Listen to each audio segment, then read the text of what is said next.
Kepala Dinas Lingkungan Hidup Kehutanan dan Pertanahan Provinsi Papua Barat Daya Julian Kelly Kambu mengatakan ada beberapa hal yang disampaikan dalam kunjungan Menteri Kehutanan di Kota Sorong, seperti peningkatan dana alokasi umum sebagai indikator perhitungan tutupan hutan untuk dapat memperdayakan masyarakat. Ada juga perhutanan sosial dengan pemberdayaan lewat sejumlah program kepada masyarakat, sehingga dapat mensejahterakan masyarakat setempat. Ada sedikit stimulus semacam itu untuk kita mendorong program-program masyarakat yang misalnya mendapat SK perhutanan sosial, memberdayakan masyarakat dengan hasil hutan bukan kayu, kita buka galeri, dan beberapa untuk melakukan reboisasi, pembibitan. Ini kan sumber-sumber pendanaan ini kita harus mendapat dari tutupan hutan, karena tutupan hutan ini sebagai jaminan dunia, sebagai paru-paru dunia, dan ada dana tutupan hutan itu harus diberikan. Harus ada reward, ada penghargaan dari pemerintah kepada daerah yang punya kawasan hutannya masih utuh seperti kami di Papua Barat Daya yang hari ini masih ada 89% tutupan hutannya masih baik. Nah, yang kedua itu terkait dengan perhutanan sosial.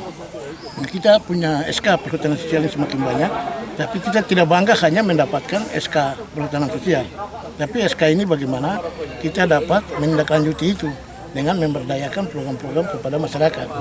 Nah, jadi hutan kita ini ada secara ekonomi, secara ekologis itu baik, tapi secara ekonomi masyarakat yang ada di bersinggungan dengan kawasan hutan atau yang punya hutan itu juga bisa mendapatkan nilai manfaat dari kekayaan hutan yang ada.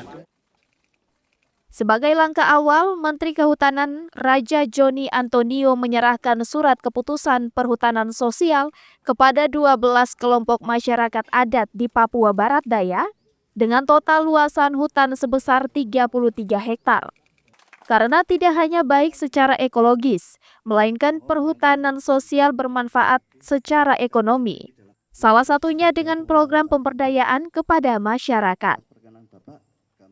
Nah, saya berharap, seperti yang kemarin saya sampaikan juga di Komisi 4, kita berharap hutan tidak hanya baik secara ekologis, tetapi juga bermanfaat secara ekonomi.